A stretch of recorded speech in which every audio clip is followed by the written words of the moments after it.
drifting now to a place without limits or judgment. A place for you and people like you to tell your most effed up stories.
Hello everybody and welcome to another episode of Effed Up Stories. I am your host, Will Pender. And I am your co-host, Ryan Sharp. And tonight's episode is all about the Breakaway Civilization. But before we jump into that, of course, I would like to point out that if you have any of Effed Up stories of your own on the paranormal, conspiracies, what have you, pictures, videos, all that stuff, submit that to us. You can also check out the other things that we have by going to our official site at www.effedupstories.com. That's EFFEDUPSTORIES.com.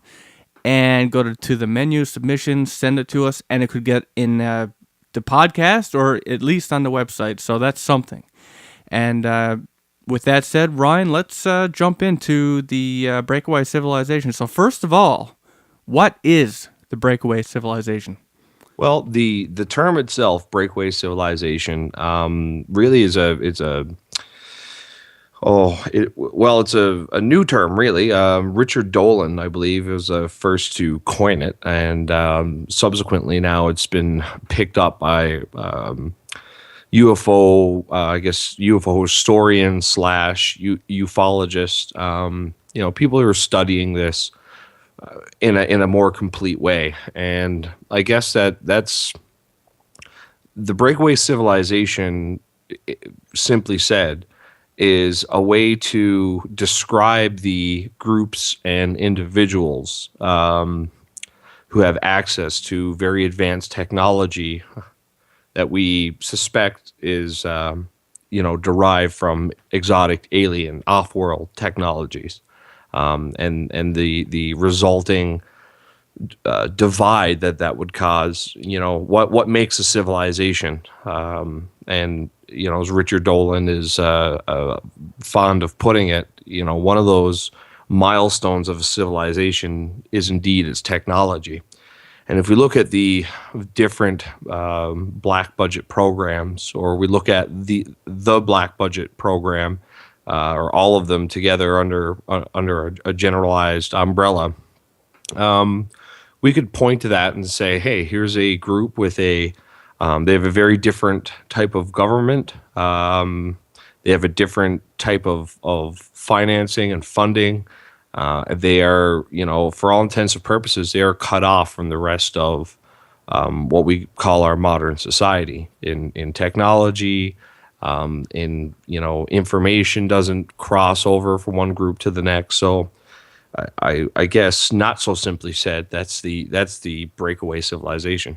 So this civilization that's broken away, I mean, do they live on Earth? How do we differentiate ourselves from them other than they have different technology and stuff? Like, do we run into these people every day, or are they somewhere else? Well, that's one of the $64 million questions of the whole phenomenon. And I guess to look at it in a more complete way, we got to look at the very beginnings of the breakaway civilization, and and most people, I think, agree that happens back in Nazi Germany.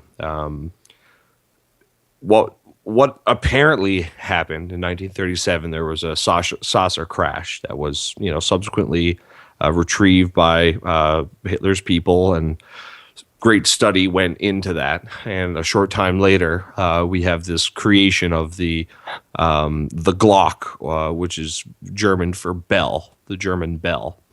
And that seems to be the beginning point for the breakaway civilization. Hitler's factories were getting bombed quite badly, and as a result, they moved a lot of their infrastructure for their secret, ace in the hole war weapons that they were developing. And the Glock was one of these projects, these programs. And this is the first time we get reports that Heinrich Himmler, who was the head of the SS, Hitler's SS, that at this time he was actually trying to set the SS up with their own economy. It was it had a different government, we could say, to a degree. They had a very specific set of occult beliefs, and they were attempting to become, or did indeed become, the very first breakaway civilization. So they tried to cut themselves off from the main body of Germany and use this developing technology and the spin-offs from that to fund their existence and to further their ideas. So World War II ran from 39 on into 45. Of course, there's some blurring of the dates on either side of that, but it's pretty much the accepted dates, 39 to 45.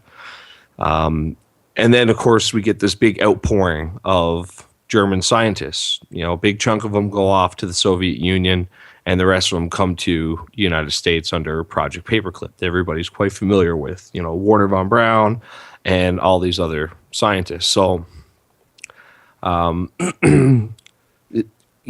that's 46 and 47. All that kind of gets sorted out. And 1947 is such an interesting year. Here we have the many people know the beginning of Operation High Jump. That's Admiral Byrd's exploration. He heads out with all these military planes and carriers and boats and all kinds of stuff. And he heads out to explore the Antarctic.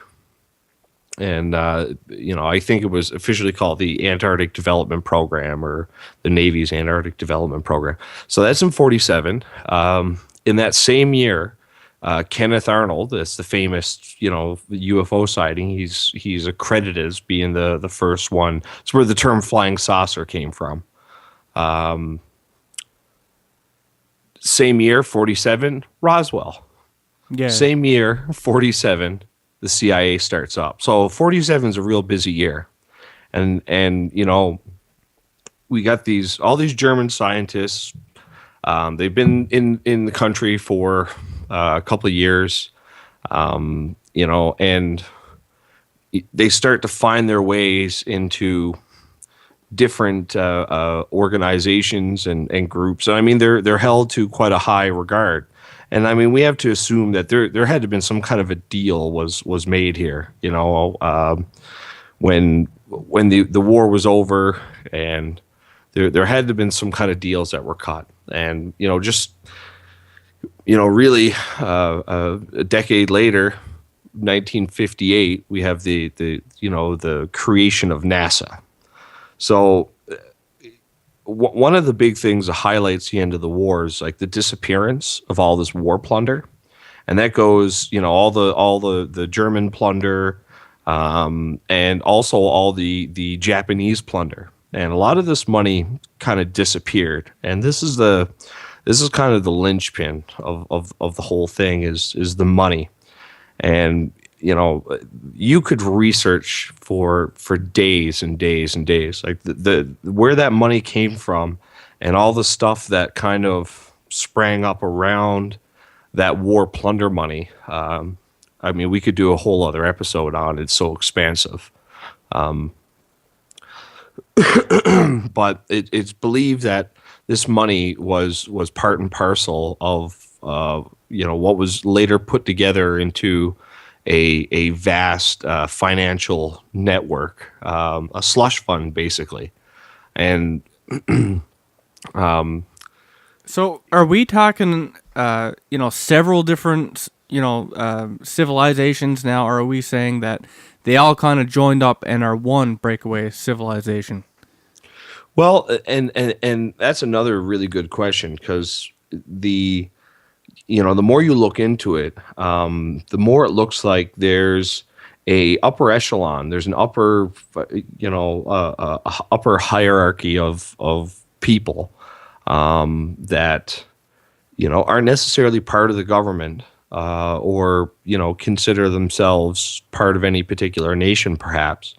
But they look to be rather factional. It looks like there's this upper echelon, and they themselves are split up into different groups, and so they have access to this technology, and they're not all necessarily on the same side. It's almost like a collection of mafia families, I guess, was one of the descriptions, or one of the ways it was described.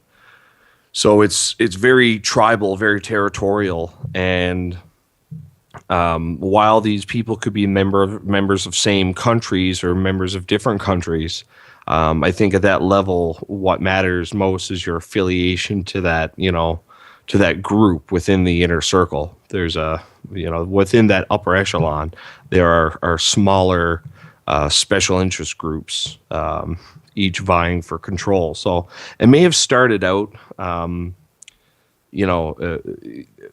let's say there's a group of descendants of the Nazis that are one group, and they may be based out of the U.S. or they may be based out of somewhere else, but there also could be another group, part of an intelligence agency that got a hold of some of this technology, and now they're tied up in it and they have their own.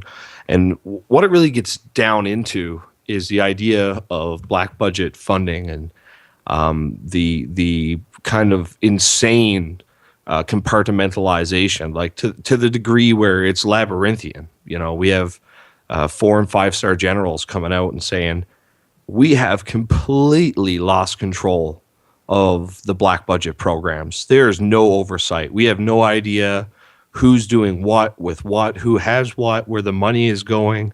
And this was, this big thing right before 9/11. I think it was Donald Rumsfeld, I believe. He came out and said, we're missing trillions and trillions of dollars. I think the number that they couldn't account for was like 8 times the national budget. So how do you do that, right? Like, how do you lose that much money? They didn't lose it, but how do you, how does that much money disappear? Well, one of the ways is into these black budget programs, and just nobody can account for its location. So how does like a group of people? I mean, in the beginning, you're all part of the government. You're all part of something together. So how does like a group of people, a smaller group of people within that same group, manage to stealthily sneak out that kind of money? How did they get away with something like that? How does it? You know what I mean? Like, it's insane. It's insane. Now, one of the major, and that's where I think there's some events that happened in 1981 to 1989, and that's a special point in history for Americans, because that's George Bush Sr. He was once the head of the CIA, and then in 1981 he becomes the president of the United States of America. And one of the things he does is he helps set up this. There's a couple of bills that he passed that basically helped set up this private corporate funding.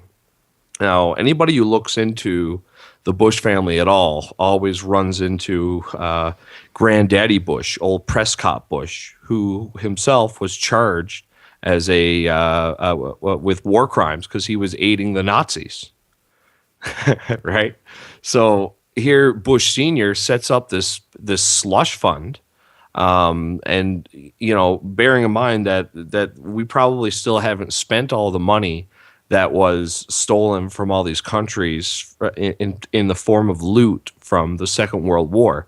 I mean, an absolutely obscene amount of money went missing that the Japanese and the Germans had stole, and then once they were subsequently, taken over by the Allies and we dismantled their government, we also took all that loot. Right now, we gave some of it back, but that's a whole other, where that money went to. But another thing that happened with George Bush Sr. also helped set up was the war on drugs, right? And herein lies the other major source of funding for these block budget programs. I mean, the CIA admits to being, balls deep in the drug trade, right? I mean, it's how they funded their operations in the early days. That's right on their friggin' website.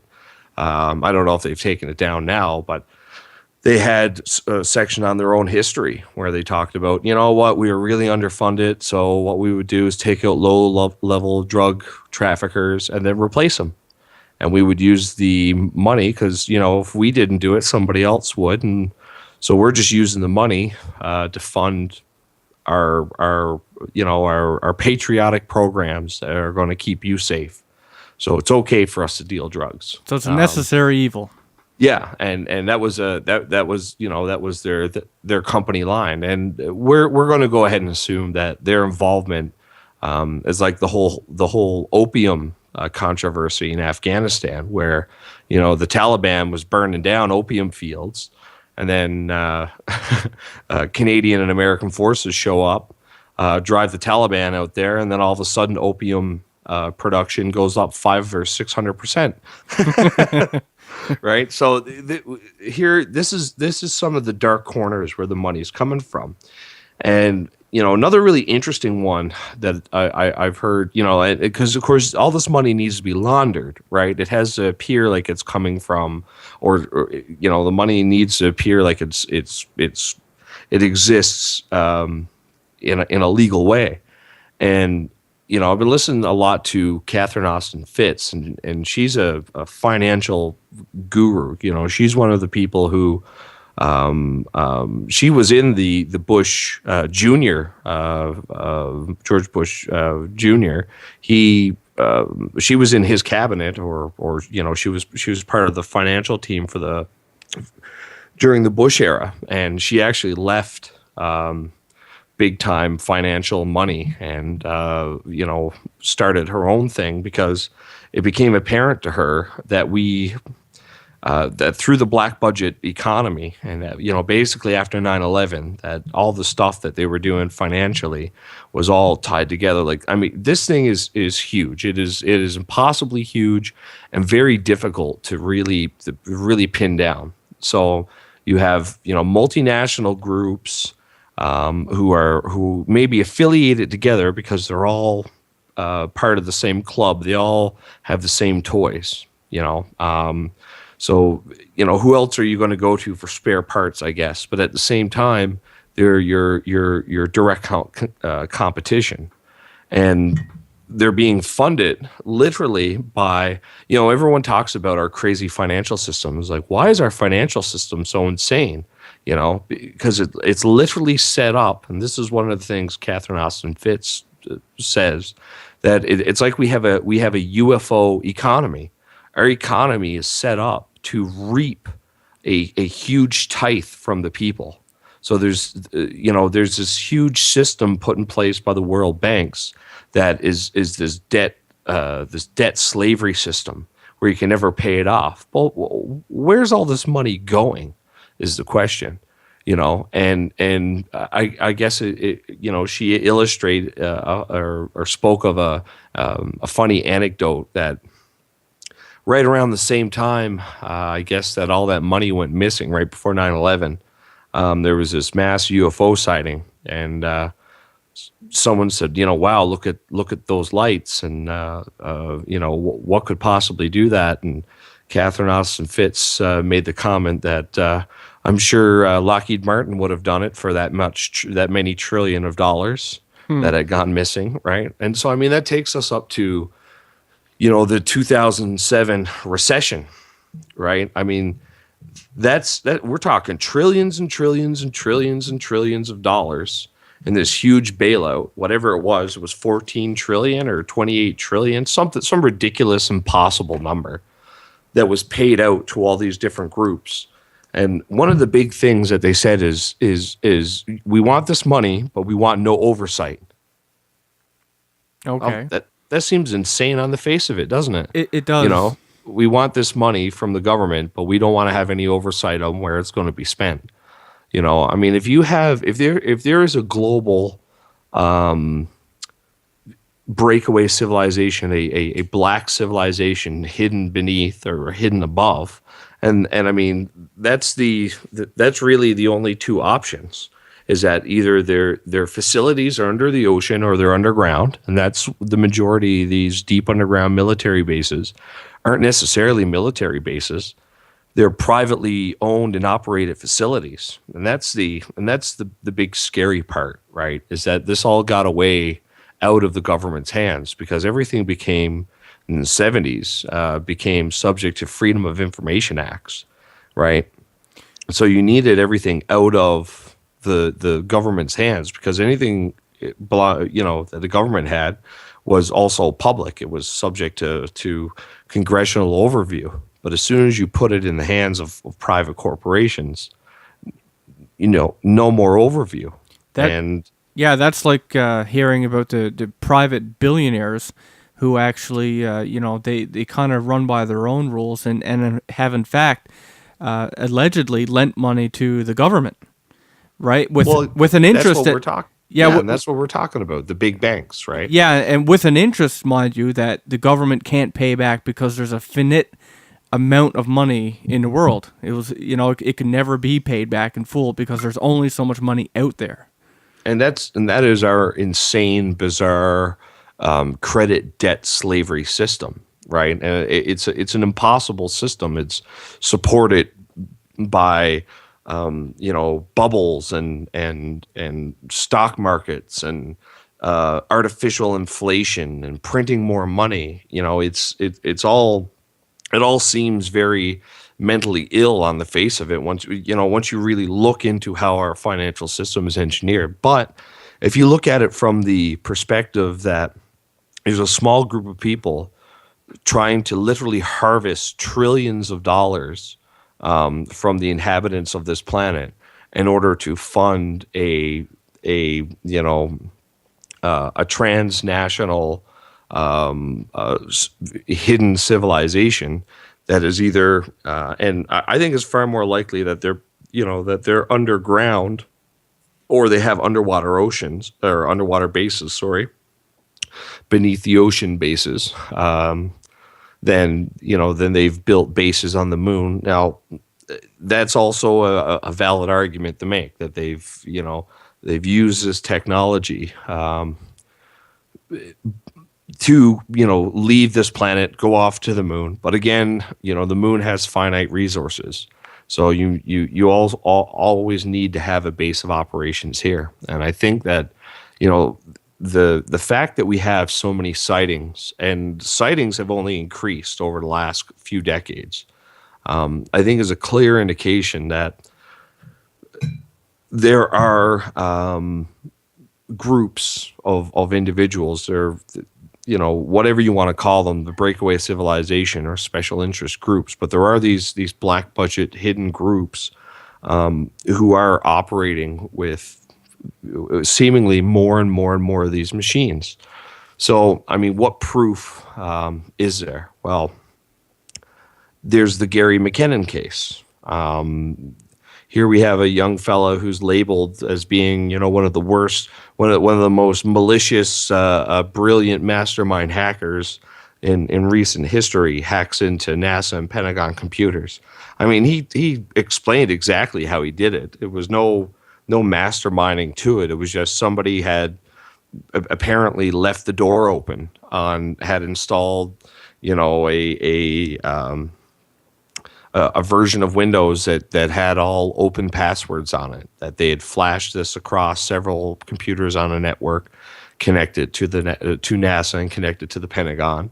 And that over the course of a year or two, he managed to gain access to several different files on these computers. He was never sure what computers he was on, but he knew from the content of them that they were either NASA or Pentagon or both.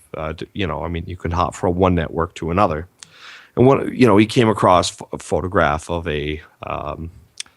I guess it was like a lenticular, one of those cigar-shaped craft. And it was taken from the vantage point of, we'll say, like a satellite. So you see the craft, and then behind the craft is the planet Earth. That's not exactly the kind of perspective that you can get from Earth with your iPhone, right? It's something that's kind of unique in terms of photo op. Also, he came across these documents talking about non-terrestrial fleet transfers, and people made the argument that, well, the Navy has non-terrestrial soldiers, we'll say, they're on the sea. It's not terrestrial. Like, well, I've never heard the Navy use that term. If you can find an example of it, go ahead and show me. Also, he found a list of ship names, and he went and researched. And I'm not saying these weren't top secret Navy sea vessels, but wherever he looked, he couldn't find any mention of And there were quite a few ship names. Now I don't know if he's ever come out and said the names of these ships. If I were him, I would have probably kept a few things under my hat as well. But the really telling thing was how much pressure the American government put on the UK to have this poor kid extradited. I mean, we're like, 10 or 12 years since that first happened. And it started out with, we just want to take you back to the U.S., give you a little slap on the wrist, little community service, and you'll be on his way. And, good for him, knew, kind of thought better. It was like, they're being awfully nice here. That's making me a little more scared. And then all of a sudden, everything turned nasty. Right to the point where the U.S. and the U.K., 5 years or 6 years later, still, he's still in the middle of this legal battle. And the U.S. and the U.K. amend their extradition clauses to their diplomatic treaties, where basically allowing the Americans to extradite Gary McKinnon to the U.S. and have him tried for all kinds of damages, and it was a laundry list of things, and they really wanted to hang this kid out to dry by the time it was all said and done. I really haven't followed up too closely on the case recently. I think, I'm not sure. I think they eventually extradited him, and he went through, but it became very high profile. I mean, it seemed like they were trying awfully hard, and they downplayed, of course, all the UFO stuff that he was talking about. And apparently, tried to trump him up on charges of all this malicious damage that they were at a loss to explain how he could have caused with what he was using a 56K dial-up modem. So they wanted him to disappear. Well, they wanted to make an example out of him, that was for sure. And I mean, for me personally, all it did was, really help solidify in my mind, wow, this guy really struck a nerve with these people. He may have really latched onto something. So, I mean, taking all this stuff into account, we really have to wonder, is our civilization, is our current setup, we look around and we see all the crazy things that our government is doing, that certain groups are doing, that businesses do, All these seemingly insane, like everything, every country, and we're always almost at war. All this moving around of wealth, these recessions and market crashes. NASA shutting down, losing funding, and all but closing their doors up for a couple of months. All these weird things that don't seem to make sense. I really have to start to wonder. Once I really start researching this, do we really live in a UFO economy? Is our economy built specifically for the purpose of funding these black budget programs? We're being reaped on a annual basis, and our money is disappearing into these black holes. Why I think the real question, I mean, when you condense it right down, is are we the general population of the world, are we not slaves so that we could fund a whole different group of people somewhere else, that's not part of our system? And if so, who is this other group and why are we doing it? I mean, the first thing to think that comes to my mind is that if you think that this other group of people, I immediately think of the elite, right? The elite people that got into this group, because that would give them incentive to do this kind of thing. And immediately I think of like Illuminati, that kind of a thing. But what if it's a different, group of people, almost like an experiment, like they've experimented with, it's like those tribes that they found that have never had human contact with other cultures. Do they have a whole new culture of people that they've raised on this stuff away from us, trying to give mankind another chance because we've ruined ours? Put them off somewhere else, give them the technology, give them the money, and see if they can provide a way for the human race to evolve and live. Do you know what I mean? Like that is definitely a very interesting thought, and I mean I would be more comfortable with the idea that we decided 50 years ago that the direction our society was heading in was far too destructive, and that our only hope as a civilization would be to fund this program to get a select group of our best and brightest off of this planet and away from this insanity, and so that they could start over. And I mean, I would love for that to be true, but I can honestly say I've never seen any evidence of anything like that. I think, if anything, and this goes to the root of another major issue, is that never have any of these UFO cases,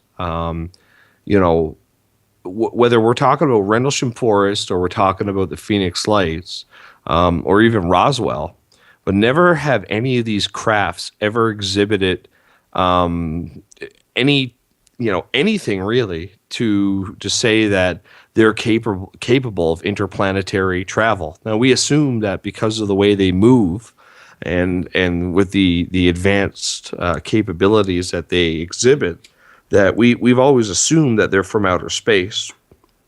But now, I mean, there's been a whole host of retired CIA guys who came right out and said, "Oh yeah, we used to use that UFO thing. We just get a couple of different people to spread the story that they had spotted UFOs that night." Especially when we were, testing a craft over a certain area, to see how many people spotted it, or, it was a stealth craft, and it was a test to see if you flew it over a city of people, what percentage of that population would spot it. And they would spread stories of UFOs to discredit.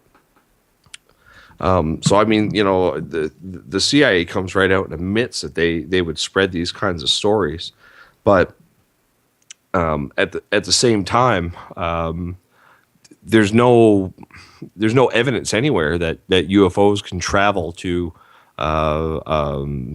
other planets and whatnot. So, I mean, at the very least, we have very advanced aeronautical craft. using some type of, electrogravitics. And I mean, if you connect the dots all the way from the German Bell up until now, the German Bell tests were said to exhibit these real peculiar space-time anomalies that killed dozens and dozens of scientists, as well as bunches, like a whole pile of plant life and animal life that was in the area. They got the thing levitating off the ground, and I think the important thing to remember is that this technology represents a freedom from petroleum. Right. That's the key thing. And think of when this technology was first being discovered, right? At the end of the 30s and beginning of the 40s. And we have the with the Roswell crash happening in 47. And just 10 years later, or 10, 11 years later, NASA starts up. Right. Well, so the whole NASA program and all that stuff all runs on oil, whereas this other program, obviously that's not a petroleum-based program, right? Well, the question is, this craft, is it NASA or these top secret military groups showing it off, as you said, to see how many people they could get to talk about it? Supposedly that they are only able to fly within Earth's atmosphere. Is it just what would be the purpose in getting people running with those rumors, as opposed to if you I just don't understand why they would want to get people to run with those rumors unless it was to mask some other hidden agenda. Yeah, well, I mean, the first thing you think of, obviously, with these kinds of folks, is misdirection, right? And I've sat around and thought about this for a long time, and it's kind of like, if you think about it, the government in a lot of ways has, if you look at it in a more anthropological fashion, thousands of years ago, we looked up to these impossible heroes who were able to slay thousands of men and lead armies, fight monsters, and lead hundreds of thousands of men in battle. And there was these kings and queens and gods and deities, and these all-powerful beings. And it's almost like we have that again today. Especially when you start talking along the lines of the conspiratorial and the paranormal, the UFO groups, we often look at the NSAs and the these Men in Black organizations, the Alphabet Boy organizations. We often look at them almost like gods, like they're all powerful. They have the ability to kill with impunity. Right, they can just drop down out of the sky, wipe you off the face of the planet, and nobody would ever hear or see you ever again.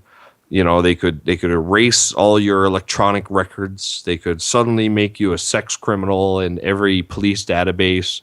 They're almost like gods, and I often wonder if that if that's an image that they've put in place by design. Is that the kind of egotism that we're dealing with? The upper echelon, and the fact that we're kept in the dark so much.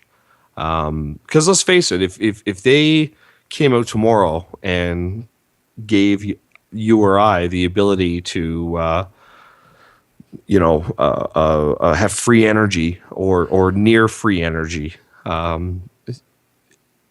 That would completely destroy this harvesting economy, right? And I mean, you couldn't have that if their existence, right? And let's face it, this type of technology would cost an astronomical amount of money to research, and it would take several countries worth of gross domestic product.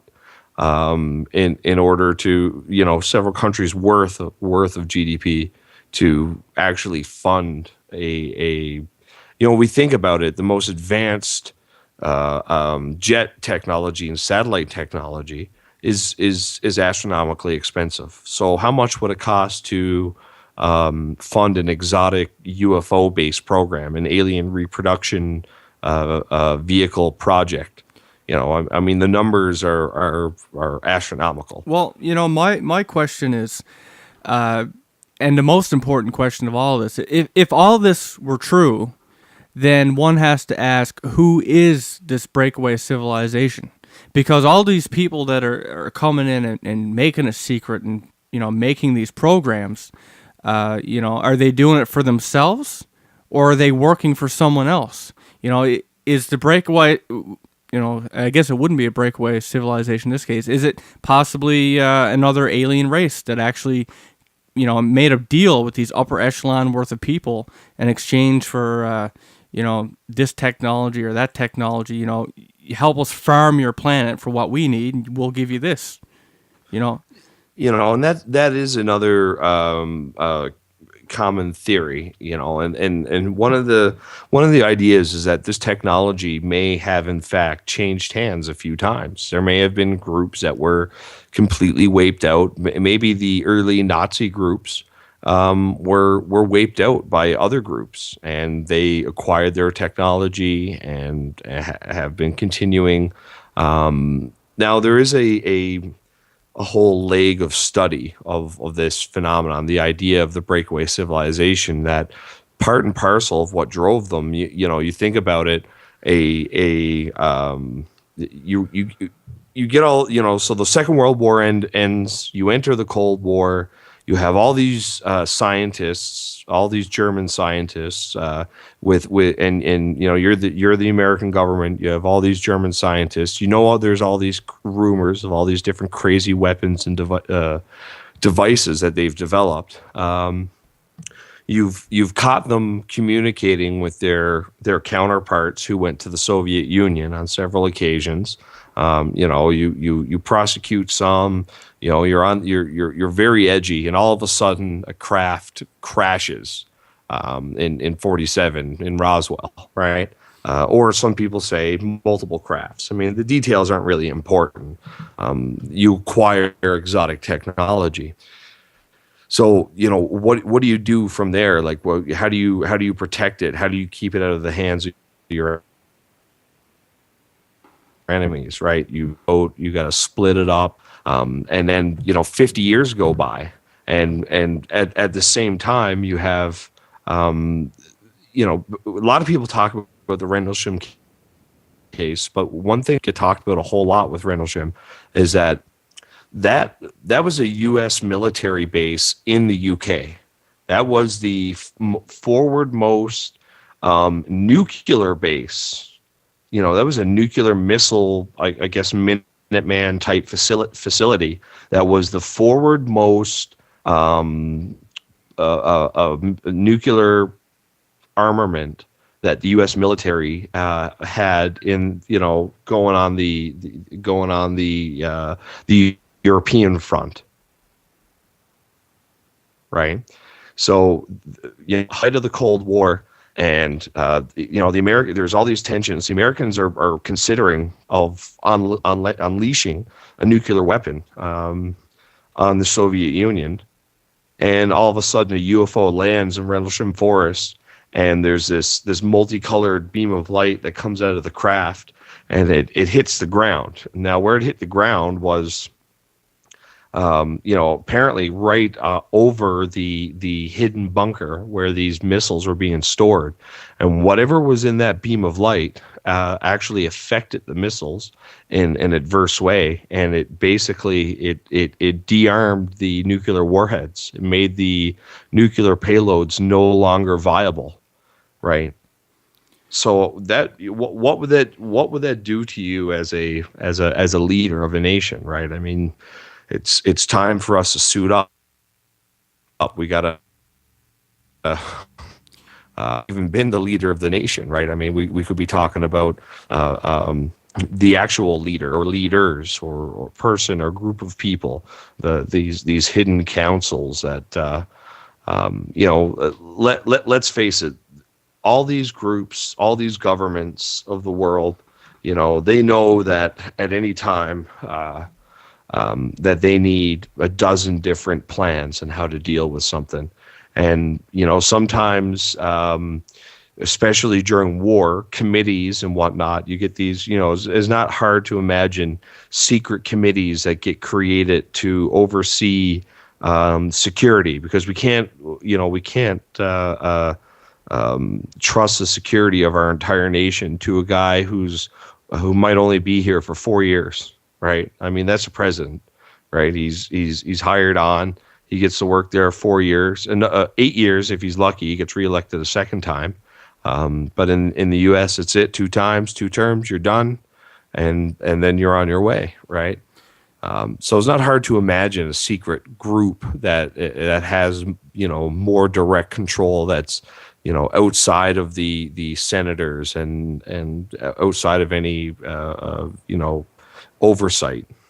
I could see that in terms of, it's similar, I guess, in theory to like the Illuminati idea. You got these elite people that have access to and control things that, for the most part, none of us can, right? But like, I guess the issue that, or the thing that I keep coming back to is that, okay, so we got this upper echelon of people that have all this technology that, nobody else does. So are they, at war with one another, or, how does, because, I mean, let's face it, if they, those upper echelon of group of people could take us out anyway. They don't need special weapons. What do they have the special weapons for? Like, what kind of civilization is it? Is it like, just the people who are indoctrinated into the group? Is it them and their family? And that's a great point. And it's one that comes up time and time again. And I guess there was an example in, I think it was a Somalian war or a Bosnian war, where basically it was a mission where they were thinking about using the B-2 stealth bombers for the first time, right? And they hadn't unleashed them as a weapon of war before, not in any way that made their presence known as a fact. And it was decided that while the B-2 stealth bombers that they had would have been perfect for this particular mission, they ultimately decided that it was too important to maintain the secrecy of the program, and so they used a lesser weapon to get the job done.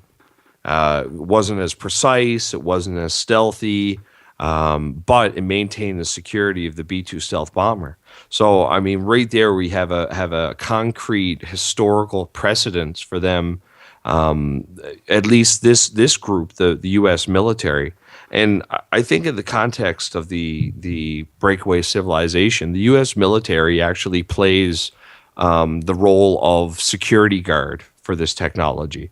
Because here you have a system in place where it's don't ask, don't tell. You don't have a need to know. You're not going to know. If you're told to guard that red door all day long without opening it and without letting anyone in there, no matter what you hear on the other side, right? Like that's the one place where you're going to find a guy and you're going to tell him, here, look, you're going to stand here all day long, no matter what you hear or what anybody says, you're not to let anyone in or out, right? I mean, there's no other kind of institution on this planet where that kind of thing will work. But with the military, you have this perfect system in place.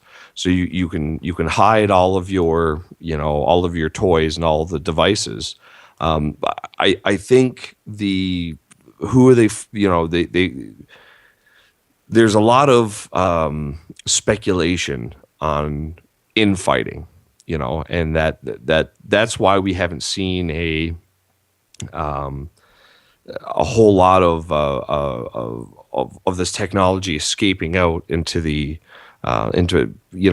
public's hands, is because you have these fragmented, splintered groups, upper echelon groups who are kind of tied up with their own sort of politics, where you couldn't help but feel above the common man's problem if you can jump in something and in an hour fly around the world, I mean, it really puts things in perspective. And I mean, who's to say that they can't fly to the moon and these things? I just point out that in almost every UFO sighting, there's never been any demonstration that they really have the capability, for really fast space travel. But I think that a really strong possibility exists that some of these groups were set up as a defense mechanism against the perceived UFO threat. You have nuclear weapons being shut down. And that's Rendlesham was just one. I mean, there's all kinds of stories of missiles getting shot out of the sky,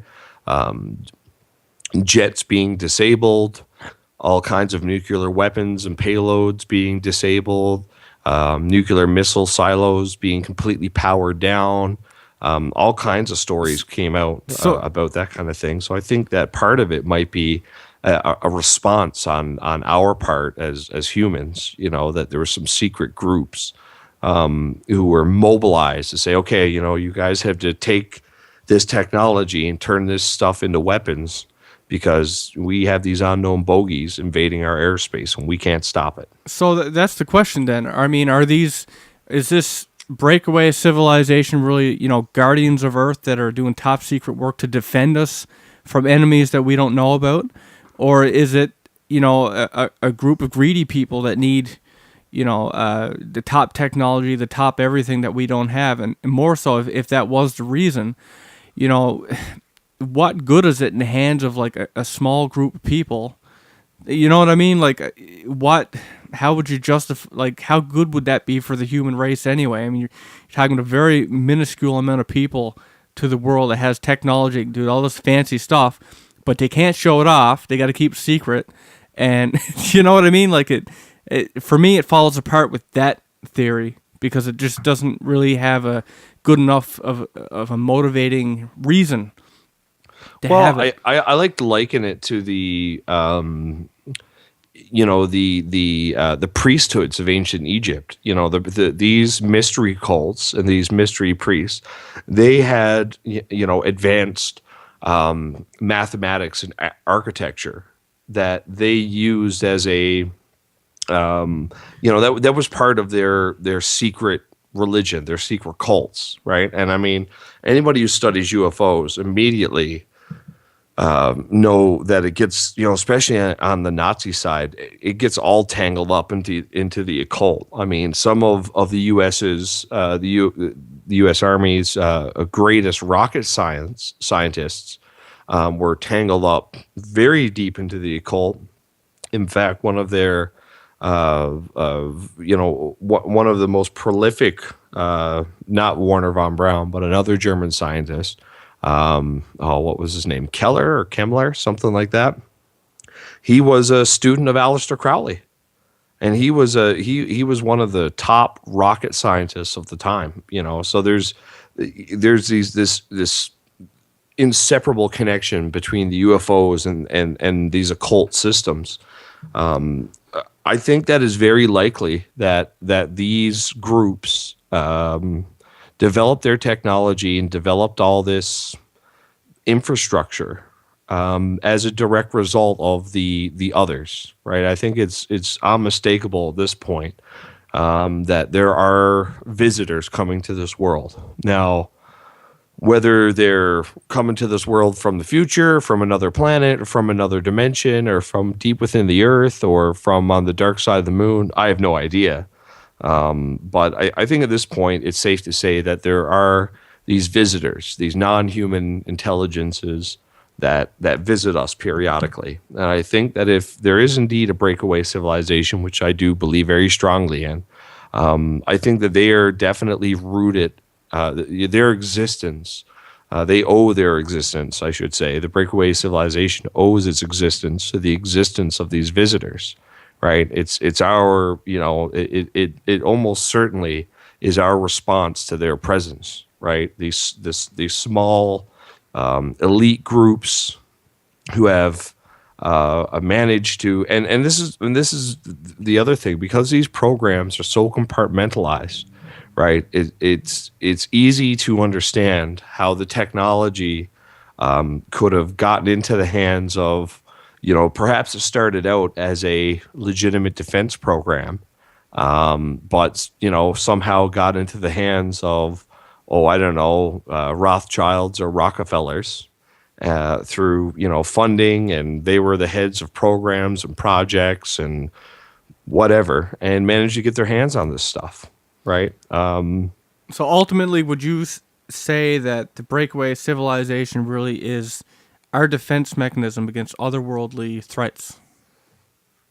Well, I mean, that is not to say that that is the definitive reason that they exist. But if we do have any kind of a defense, grid against them, I would imagine that this breakaway civilization, or at least one of the groups within this breakaway civilization, because I think you're right when you said multiple factions, multiple groups. I would imagine that there are a group or several groups within this overarching shadow civilization that they do attempt to, if we are in the process of being invaded, perhaps they're up there trying to shoot them down or ward them off or whatever. I think that is definitely a possibility. But what's the guy's name? Ed Grimsley, I believe. He does these amazing tours where he takes people out with Generation 2 and Generation 3, I think, night vision goggles. And he sets them up out in a field and just gets them to start watching. And some nights, as reported by him, from when he first started doing this, it looks like there's a battle going on in the sky. Like there's so many objects up there interacting with one another that it to him it looked like a battle taking place in space. So at least on the face of it, we have these anecdotes of what possibly could be space-based battles between this breakaway civilization and the visitors. Whether that's in our best interest or not, I guess is a different question. It could be that there was a group that came here and said, hey, we'll share technology. Just got to get rid of your nukes and all of your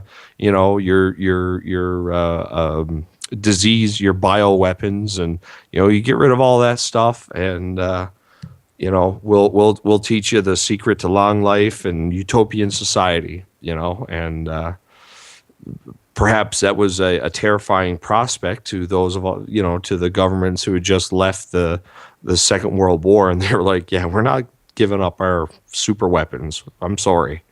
We'll destroy our planet first. Yeah, we'll kill ourselves and the planet before we ever give you our weapons. And then is this ongoing, or apparently there's this ongoing, 40, 50-year demonstration of them just turning off our weapons, our most advanced weapons. So, I think that alone really illustrates the national security need for a secret space program, right? We know for a fact that that there is a Navy Space Command. Now, what was the last Navy space mission that you know anything about? Who knows? Exactly. Right. Nobody really knows in detail what Navy Space Command is up to, because they don't talk about it, right? Space.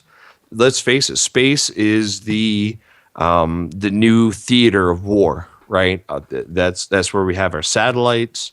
We almost definitely have weapons-based systems on these satellites. Some even claim directed energy weapons, and some even claim that those directed energy weapons have been used in tests in both Iraq and in the new claims come out of Crimea, that there are governments that are utilizing these types of weapons. And then it's very interesting that a few decades after all this UFO technology purportedly is studied and understood, and we start putting it to use. We also have the apparent creation of weather weapons, earthquake weapons. You mean like HARP? Like HARP. And, there's another really interesting little anecdote that Catherine Austin Fitz makes, that she had sold a property in Haiti. I believe it was in Haiti. And just, a couple of weeks before the big tsunami down there that wiped out the island. And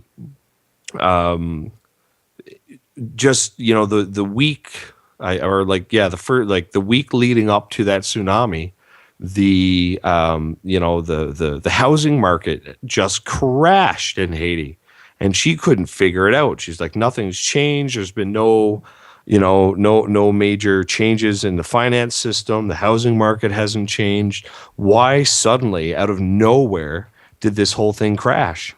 And then boom, there was this tsunami, and she said she kind of gasped, and she realized, oh my God, they knew. So, and I believe, what was that? That was in 2007, something like that. Yeah. Or it may have even been, I think it was around 2007. So here we have this forward knowledge of a tsunami, of a major tsunami, of like days and days leading up to it.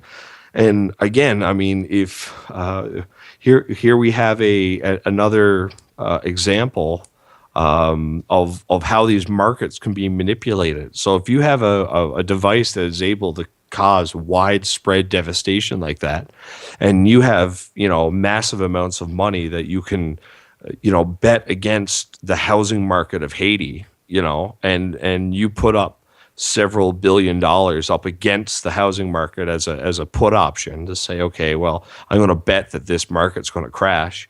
And then you ask your breakaway civilization neighbor and say, hey, can you turn on your tsunami weapon and just leave it running there, pointed at Haiti, right? And all of a sudden you've made $1 trillion overnight. And this is another way that apparently that this is kind of like the 9/11 funding, right? Like the prices for the the put options went up 400% on September 10th. So you have this foresight. There's this foresight that happens before these major events, and I mean, either we're going to say that the top financial people of this world have access to some pretty amazing psychics. Or they know about these evil weapons that people can use to drop buildings or to cause tsunamis. And now there's this whole thing with weather that they're trying to tie. There's a new movement trying to tie the stock market to different types of weather events and stuff like that. And it's really, financially speaking, it's a real weird kind of a move to make. But if you are on the tippy top of human society, and you basically have control of the weather, utilizing whatever kind of advanced technology you utilize, a HARP type of technology, high altitude auroral something or other. If you have these auroral heaters or magnetospheric heaters, and you're able to affect the weather, and then you're able to pass laws that allow you to make money off of the weather, well, that's a whole other game that you can get into making money. And I think the real question is if these elites do exist, and I mean, let's face it, they do exist. right? Nobody can deny the existence of the Rockefellers or the Rothschilds or the impact that they've had on the course of human events. Just with, I mean, they have more money than countries. They fund countries. They fund wars. Then we have to really ask, I mean, how many Ferraris can these guys own? How many islands are they going to buy? How many mansions are they going to buy? How many private jets? There has to be somewhere else where all this money is going. I mean, the recession itself, where did all that money go? Where did, whatever it was, 14 trillion or 28 trillion or whatever, some insane number, where did all that money go? Nobody's still to this day, nobody has located it. There seems to be an infrastructure in place that is funding and helping produce a whole secret economy that you and I don't have access to. And that's, I think that is a fundamental sickness that we as a race of people worldwide need to cure before we can really move forward. Because, like you said, what sense does it make for a very small group of people to have access to, all this crazy technology? And it's true. What sense does that make? It makes no sense. Not at right? all. I mean, Unless, like I said, it's for the purpose of, giving our humankind, mankind another chance, because all of us on Earth have ruined us, with our lifestyle, with just the way of life that we have. It's just, we're too far gone, and they need a fresh, unbiased, unsoiled group of people to start over. And they've kind of shipped them off, gave them the technology, and it's like, give them the means to, to continue on, whereas we won't at the race, at the pace and the race that we're going in. Well, you say that, it almost makes no sense for such a small group of people to have access to that, to have all that access to such an advanced form of technology. But I bet you that the ratio of the numbers is comparable to the number of people who have access to, high quality of healthcare and PC computers and the internet. Yeah, well, and you got to compare it to think that if they've been doing it for 50 years, and these people are on a different planet, where they can freely go about. I mean, who knows what kind of utopia they might have up there now? By the time that they've grown, by the time that they've advanced for 50 years, I mean, maybe they're rounding that perfect, that perfect point where they can start expanding themselves. Perhaps they've learned from our mistakes. Maybe they're even guided by the same people that keep us in the dark. Like, here's the mistakes we made. We gave you this chance so that, you can do what we can't, right? This is why we're giving you all of this. Who knows? Well, I would love if there was some sort of benevolent quality to it, but if there's any benevolence to it at all, I think it would simply lie in the idea that we can't let them, or we can't let anything major happen because that disrupts our major source of funding, right? And I mean, if they're funding secret wars against one another, which, I mean, we can't discount that. We can't. What sense does it make for the major governments of the world to battle one another with their advanced technology, with billions and trillions of dollars being put into the killing of one another? Well, see, what I find ridiculous about it is that if you had, these groups of people and they were just, the upper echelon, they were fighting one another with the money that they farmed from us so that they could get their money. Like, it's just money in the end. It's like, it doesn't, if you're rich, if you're rich with $1 trillion, you're still rich with $10 trillion. There's only so much you can buy. There's only so much you can do. It just... Exactly. But these programs, right, cost an obscene amount of money. I think that's the point, is that that there's no mundane thing that all this money could be being funneled into. There's no worldly project that this money could be possibly being poured into. It has to be something that is of such an astronomical quality, that is so big, so vast, and so huge, that it's almost beyond the individual, the common man's ability to understand it. When we talk massive defense budgets for first world countries, right, we're already talking in numbers that almost are nonsense to the common individual. So if you start talking about a black budget program that is, pumping out armed UFOs with the ability to, at least make short hops around the solar system, we're going to assume that whatever a cutting edge B-2 stealth bomber costs these days, one of these cutting edge, I guess one of the terms or one of the designations for these ARVs is a TR-3B, or it's a TR-3B Aurora. One of these Aurora craft would probably cost, a few orders of magnitude greater than the most advanced jet fighter, and it's something that perhaps no one country could fund, that it's there's 5 or 6 countries that are grouped together in one group, and then 5 or 6 countries that are grouped together in another group. And, so we have our battles and our wars that you and I see on TV that we're allowed to watch. And then there's the other ones that maybe when the shooting starts between these groups, it happens at, orbital distances or geosynchronous distances from the Earth, and with directed weapons and particle beams. So what you're saying basically is Star Wars is real. Well, that is one of the weird things about this, is that there seems to be a desire on the part of Hollywood. And I mean, anybody who studies Hollywood for 10 minutes will find all the different, not all, but we'll find dozens and dozens of CIA connections to Hollywood. There's this huge intelligence network that exists within Hollywood.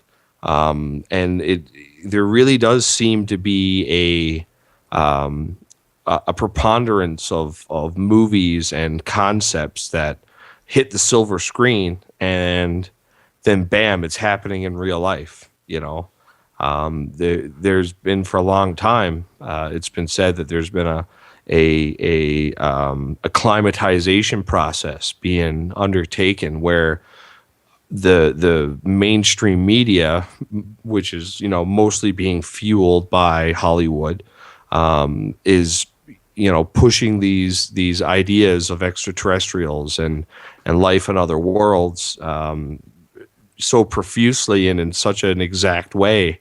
I mean, most of the movies you see are the same, right? Extraterrestrials invading Earth, super secret branch of the military takes up arms and fights them off. It's a pretty common formula that we see.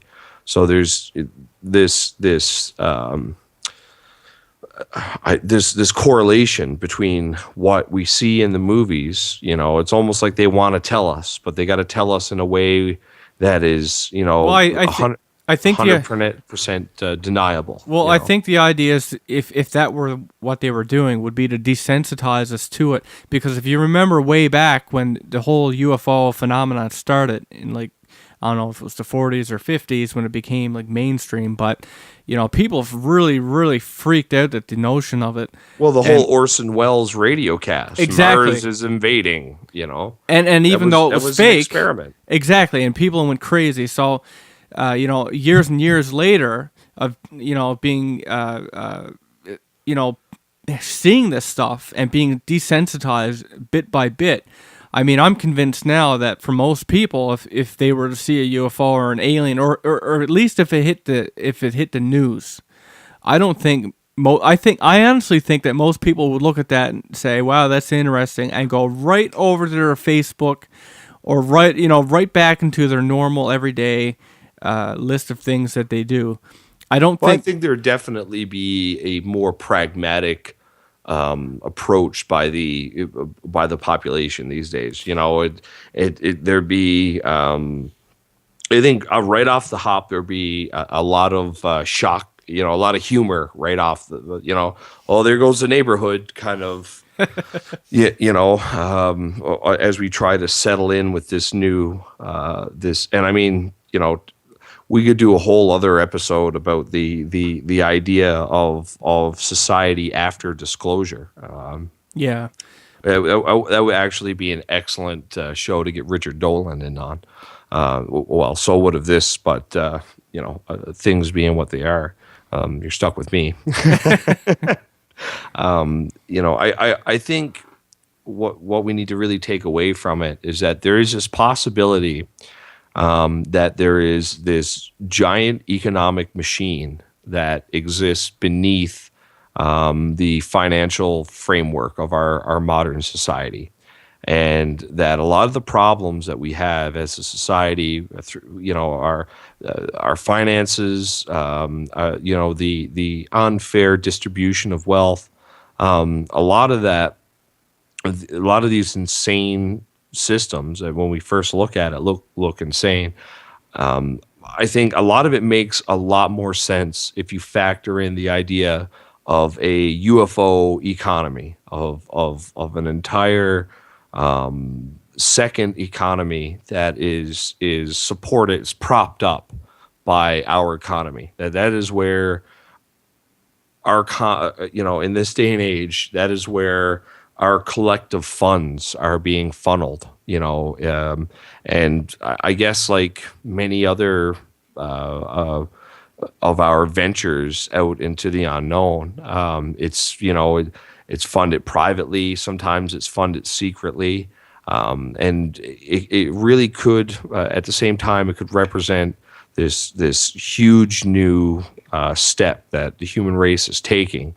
I mean, if we've only been at it for 50, 60 years, it's only 5 or 6 decades, But at the same time, if you remember, if you think about it, it's what, 200-300 years ago, we were the entire planet was a race of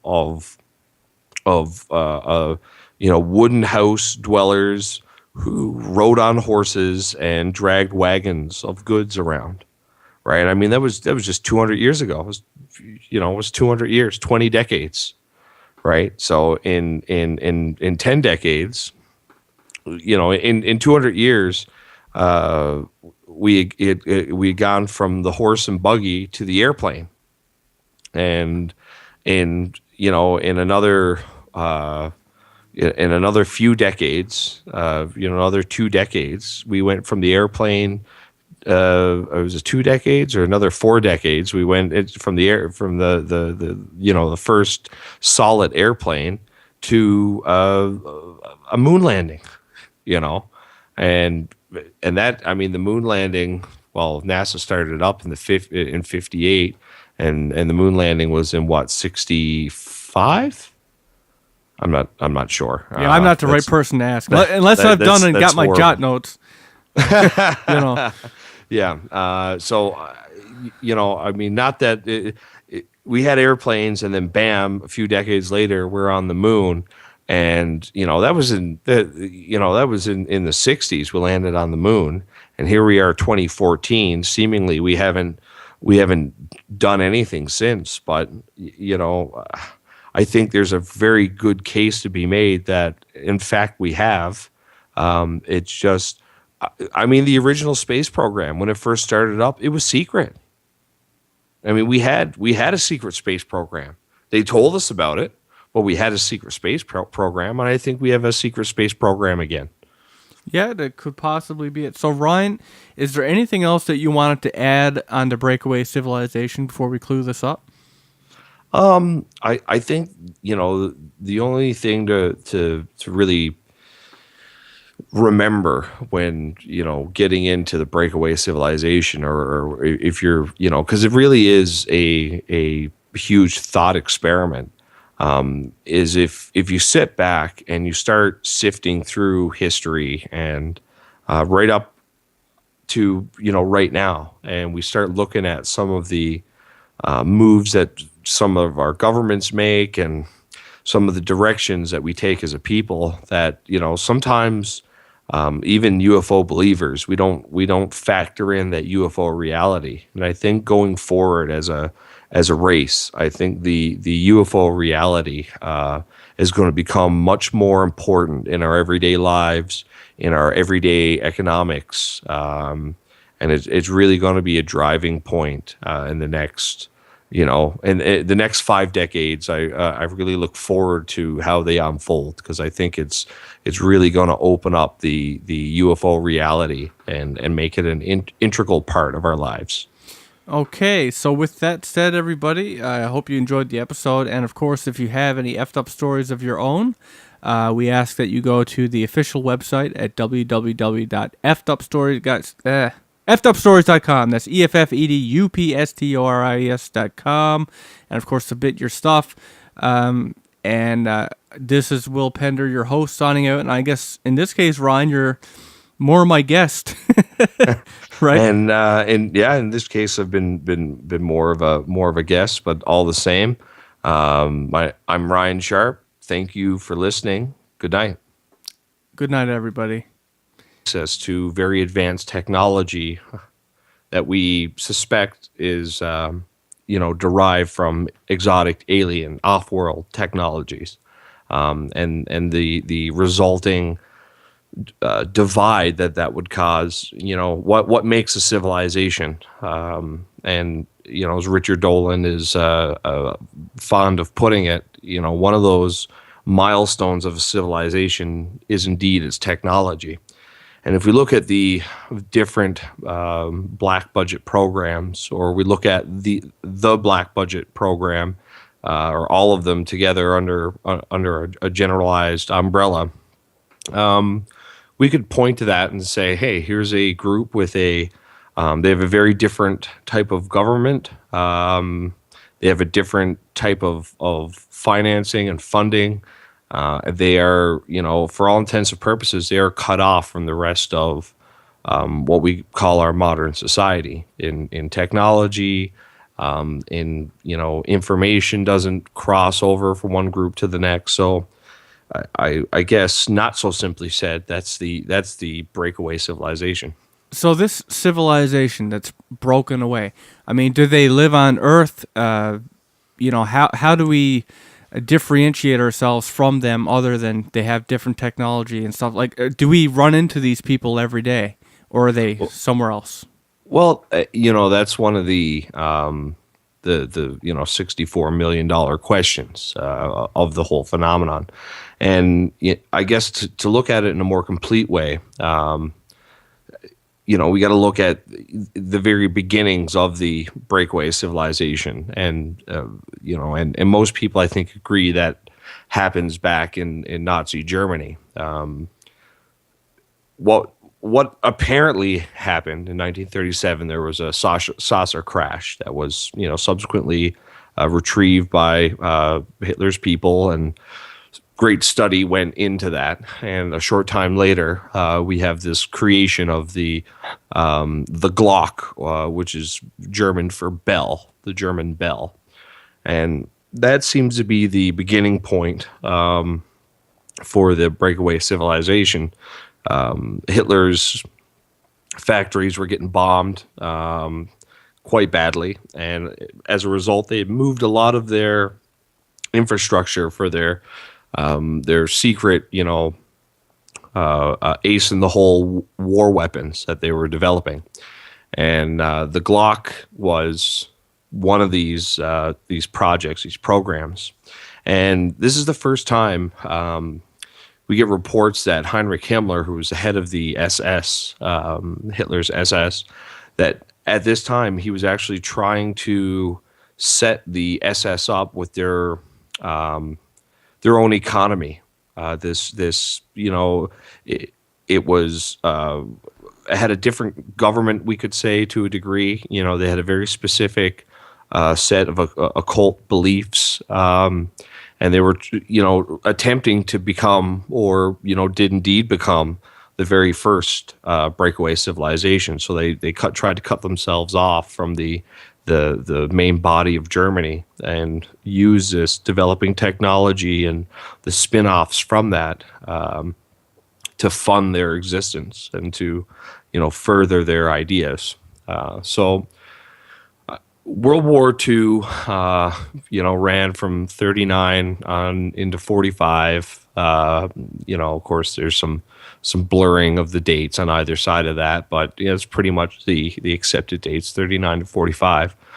And then, of course, we get this big outpouring of German scientists. You know, a big chunk of them go off to the Soviet Union, and the rest of them come to the United States under Project Paperclip that everybody's quite familiar with. You know, Warner von Braun and all these other scientists. So, you know, that's 46 and 47. All that kind of gets sorted out. And 1947 is such an interesting year. You know, here we have the many people know the beginning of Operation High Jump. That's Admiral Byrd's exploration. He heads out with all these, you know, military planes and carriers and boats and all kinds of stuff, and he heads out to explore the Antarctic. And, you know, I think it was officially called the Antarctic Development Program, or the Navy's Antarctic Development Program. So that's in 47. In that same year, Kenneth Arnold, that's the famous, you know, UFO sighting. He's accredited as being the first one. It's where the term flying saucer came from. Same year, 47, Roswell. Yeah. Same year, 47, the CIA starts up. So 47 is a real busy year. And you know, we got all these German scientists. They've been in the country for a couple of years, you know, and they start to find their ways into different organizations and groups. And I mean, they're held to quite a high regard. And I mean, we have to assume that there had to have been some kind of a deal was made here, you know, when the war was over, and there had to have been some kind of deals that were cut. And, you know, just, you know, really a decade later, 1958, we have the you know, the creation of NASA. So one of the big things that highlights the end of the war is like the disappearance of all this war plunder, and that goes, you know, all the German plunder, and also all the Japanese plunder, and a lot of this money kind of disappeared. And this is kind of the linchpin of the whole thing is the money. And you know, you could research for days and days and days, like the where that money came from, and all the stuff that kind of sprang up around that war plunder money. I mean, we could do a whole other episode on it. It's so expansive. But it's believed that this money was part and parcel of you know, what was later put together into a vast financial network, a slush fund, basically. And so are we talking, you know, several different, you know, civilizations now? Or are we saying that they all kind of joined up and are one breakaway civilization?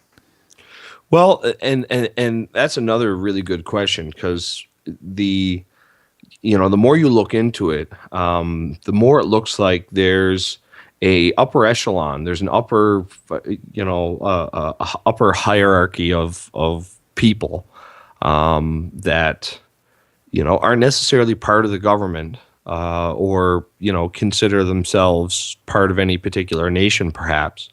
But they look to be rather factional.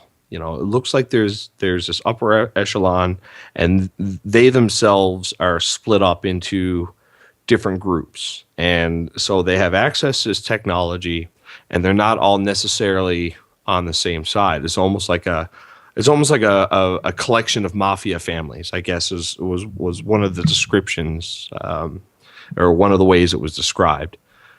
So it's very tribal, very territorial, and while these people could be members of same countries or members of different countries, I think at that level, what matters most is your affiliation to that, to that group within the inner circle. There's within that upper echelon, there are smaller special interest groups, each vying for control. So it may have started out, let's say there's a group of descendants of the Nazis that are one group, and they may be based out of the U.S. or they may be based out of somewhere else, but there also could be another group, part of an intelligence agency that got a hold of some of this technology, and now they're tied up in it and they have their own. And what it really gets down into is the idea of black budget funding and the kind of insane compartmentalization, like to the degree where it's labyrinthian. Shh! You're drifting now to a place without limits or judgment. A place for you and people like you to tell your most effed up stories.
Hello, everybody, and welcome to another episode of Effed Up Stories. I am your host, Will Pender.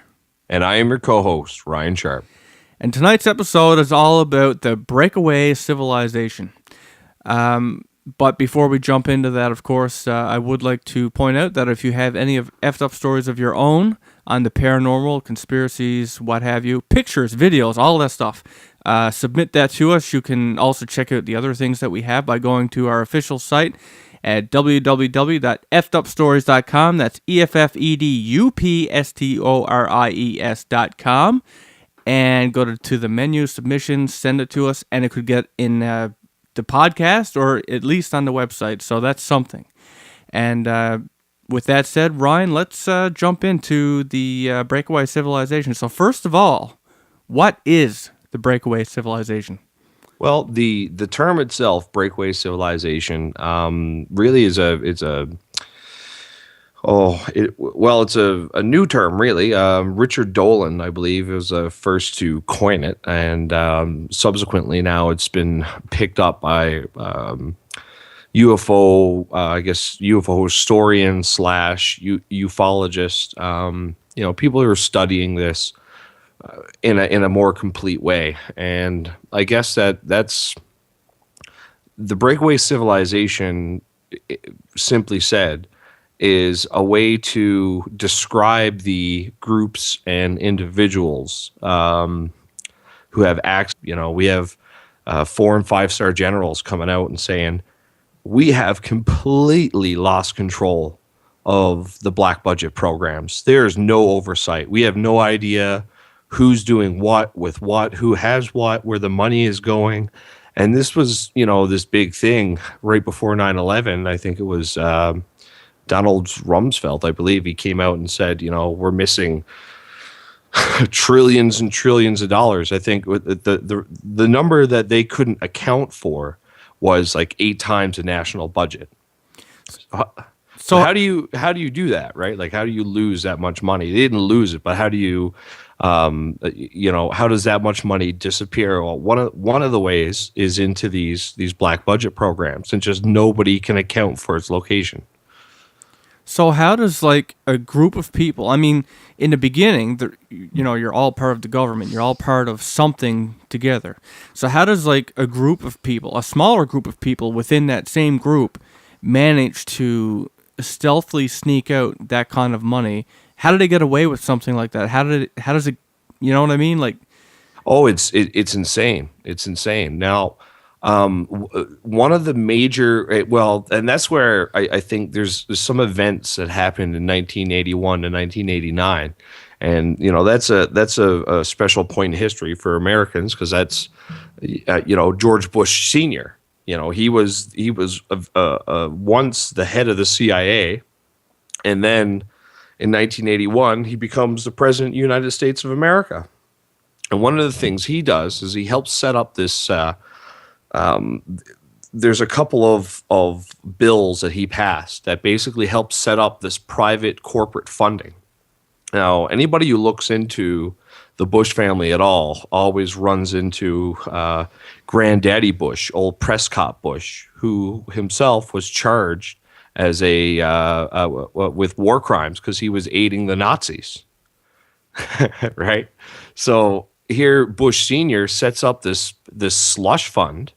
And bearing in mind that we probably still haven't spent all the money that was stolen from all these countries in the form of loot from the Second World War. I mean, an absolutely obscene amount of money went missing that the Japanese and the Germans had stole, and then once they were subsequently taken over by the Allies and we dismantled their government, we also took all that loot. Right now, we gave some of it back, but that's a whole other, where that money went to.